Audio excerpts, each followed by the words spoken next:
तो good look Christopher Nolan की Oppenheimer yes मैंने फाइनली देख ली है। जैसे आप मेरे बैकग्राउंड को देखकर गैस कर ही सकते हो तो यस मैं ओपनहाइमर को स्पेशली आईमैक्स में देखने के लिए लखनऊ आया हुआ हूँ।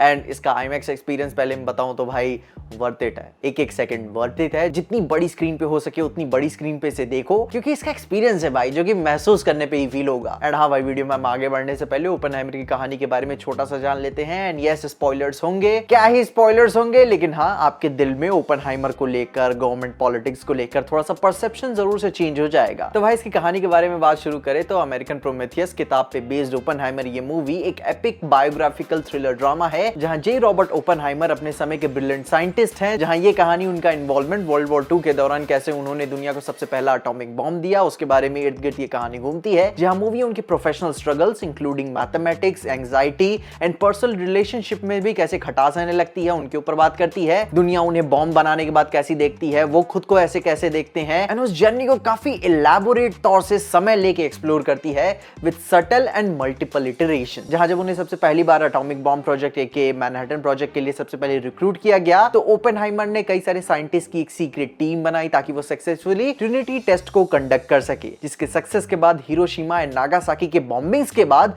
जब उन्हें अपने पुण्य के पाप के बारे में पता चला तो वो अंदर से टूटे नहीं थे, वो अंदर से खोखले होने लगे थे कि इस पाप के लिए मुझे नर्क में भी जगह नहीं मिलने वाली। जिसके प्रायश्चित करने के लिए वो देश विदेश में न्यूक्लियर डेवलपमेंट को कैसे उनसे कंट्रोल किया जाए, कैसे उसे और एडवोकेट किया जाए, उसके एडवोकेट बन गए। जिसकी वजह से उनकी जिंदगी की ये दूसरी सबसे बड़ी लड़ाई बन गई क्योंकि कुछ लोग इस सस्पिशन में भी आ गए थे कि कहीं अपने ओपनहाइमर उस कम्युनिस्ट आइडियोलॉजी वाले बंदे तो नहीं है जो भाई देश से गद्दारी कर रहे हैं। जहां उनके पुराने हेटर्स ने इस बात का फायदा उठाया जिसको लीड कर रहे थे लुइस स्ट्रॉस अपने आरडीजे के कैरेक्टर। वो ओपनहाइमर की क्रेडिबिलिटी, रेपुटेशन, जिंदगी बर्बाद कर देना चाहते थे क्योंकि पास में ओपनहाइमर ने उन्हें पब्लिकली ह्यूमिलिएट किया हुआ था जिसे ओपनहाइमर को लगा कि भाई वही मस्ती मजाक में थोड़ा ज्यादा हो गया लेकिन चलता है। लेकिन भाई स्ट्रॉस के लिए नहीं चला। अब जो कि भाई ओपनहाइमर अपने पास्ट में अपनी लेफ्ट विंग इंटरेस्ट, ओपिनियंस और टाइज जो रखते हुए थे उसकी वजह से उनके देश के प्रति ईमानदारी तो उनको जैसे ना तैसे बड़ी मुश्किल से प्रूफ तो हो गई मगर ओपनहाइमर की सिक्योरिटी क्लियरेंस उसके देश से उनसे छीन ली गई जिसकी वजह से उनका डाउनफॉल शुरू हुआ। उनका इन्फ्लुएंस चला गया। भविष्य में वो देश की एटॉमिक, न्यूक्लियर और न्यूक्लियर पावर की कैसी भी भाई नेशनल सिक्योरिटी के ऊपर अपने मैटर्स में अपने ओपिनियन नहीं शेयर कर सकते थे। मतलब कि सिंपल भाषा में उन्हें च्युइंगम की तरह इस्तेमाल किया गया। जब तक उनमें स्वाद था तब तक चबाया और थूक दिया गया। ओपनहाइमर को भाई अपने काम का गिल्ट था, वो अंदर ही अंदर उन्हें और खाया जा रहा था। एंड अब भाई मूवी के पहले फील की बात करें तो ये बात टोटली अंडरस्टैंडेबल है कि मूवी लेंदी है मगर उसके बावजूद इसकी gripping pacing, ethics, science and human choices की साइकोलॉजी का एक्सप्लोरेशन ये कमाल तरीके से करती है।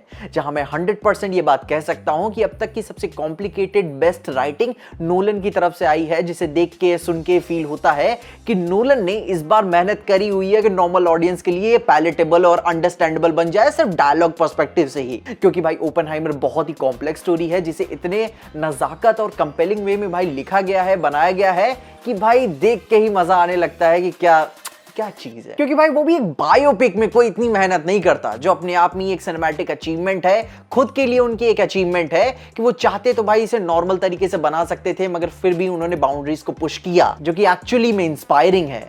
जहां इसकी डायलॉग राइटिंग एंड कॉन्वर्सेशन ही तो भाई इसका दिल है। कहानी का असली सार तो वहीं छुपा हुआ है।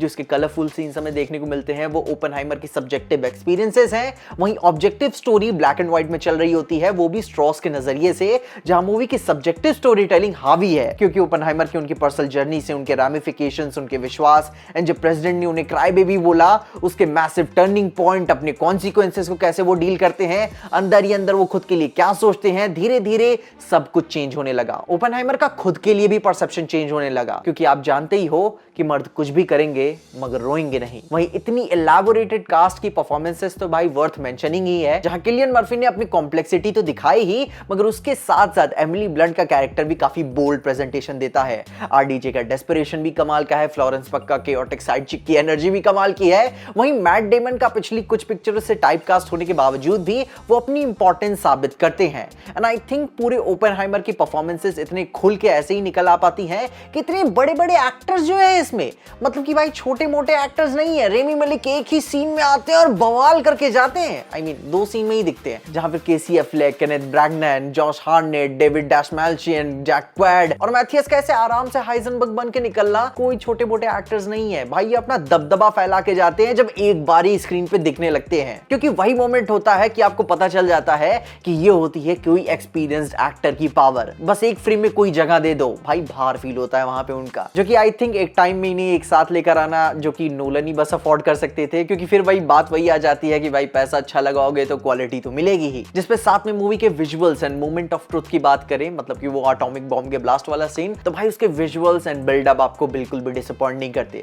जिसमें मूवी का बॉम्बिंग का असर तो आपको देखने को नहीं मिलता, जो कि भाई ये बात भी समझ में आती है कि किसी की मजबूरी और तकलीफों को रोमांटिसाइज करके दिखाना, एक्सप्लॉइट करना अच्छी बात नहीं है। मगर तभी आपको याद आता है हिचकॉक का फॉर्मूला, जहां उनका मानना यही था कि डर का असली मजा उसके इंपैक्ट में नहीं, उसके एंटिसिपेशन में है।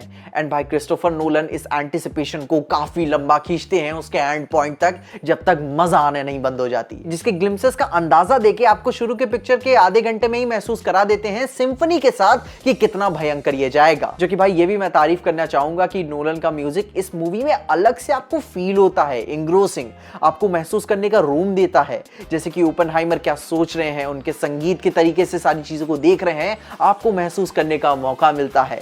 एंड लुडविग गोरासन ने आपको महसूस कराया, जहां बॉम्बिंग के बाद मौत का सन्नाटा देना होता है वो मौत का सन्नाटा भी देते हैं, और जहां बस भीड़ भड़ाके में anxiety, chaos, range of emotions feel कराना है कि वो महसूस कराया जाए, वो आपको महसूस भी कराते हैं। जो कि ऑनेस्टली कमेंडेबल है, क्योंकि नोलन की लास्ट मूवी में भाई टेनेंट वो मुझे इमोशनली कोल्ड फील हुई थी, मगर यहां नहीं। इसमें आपको सिम्फनी एंड साउंड डिजाइन से आपको कैरेक्टर का विचलित मन और उसके अंदर की सारी चीजें महसूस होती हैं, वो भी बड़े एपिक स्केल पे। जहां ओवरऑल बात करूं तो पिक्चर मुझे बहुत पसंद आई। आई नो लंबी है, मगर इसे थोड़ा सा टाइम दो, जरूर से और एंजॉय करोगे। मगर इसके ऊपर भी आप इसकी politics, government, war and Oppenheimer का भी परसेप्शन समझ पाओगे कि गिल्ट कितने बड़े और भयंकर हैं। जिसपे से मूवी की एक चीज मुझे काफी ज्यादा स्वीट सी और हार्ट वार्मिंग अच्छी लगती है, जब भाई ओपेनहाइमर एंड एल्बर्ट आइंस्टाइन का डायनामिक हमें देखने को मिलता है। मुझे बहुत पसंद आया वो कि भाई इनिशियल तौर से तो दोनों एक दूसरे को पसंद नहीं करते हैं, क्योंकि चैलेंजिंग है दोनों एक दूसरे के लिए बहुत ही मुश्किल है। जो कि इसी स्पिरिट को ओपेनहाइमर बहुत इज्जत करते हैं।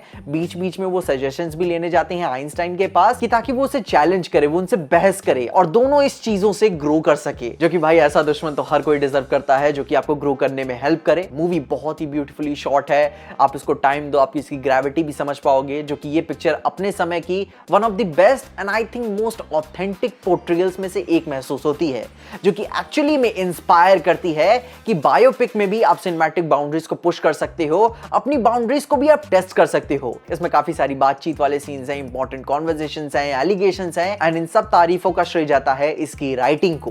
क्योंकि अगर ये कॉन्वर्सेशंस इतने प्यारे और मंत्रमुग्ध तरीके से ना लिखे गए होते तो ये भी एक लेम बायोपिक मूवी बन सकती थी, मगर नहीं, नोलन को बाउंड्रीज तोड़नी है। इसकी राइटिंग बहुत ही कैप्टिवेटिंग एंड चार्मिंग है, और जो वीएफएक्स का स्वाद अनुसार इन्होंने इस्तेमाल किया हुआ है, इतना आई कैचिंग इसे बना देता है कि एक छोटे से बोरिंग कमरे की कॉन्वर्सेशन भी जो कि मूवी के 10-15 मिनट खा रही है, वो भी हिप्नोटाइजिंग बन जाती है। जहां मैं इसे आखिर में मास्टरपीस तो नहीं बोलूंगा, मगर उससे कम भी नहीं बोलूंगा। तो अपने ओपिनियंस बताओ कि तुमने ओपेनहाइमर मूवी देखी, तुम्हें कैसे लगी, एंड अगर अभी तक नहीं देखी है तो जाके देखो भाई, one of its kind movie है। रोज रोज ऐसी मूवीज देखने को नहीं मिलती।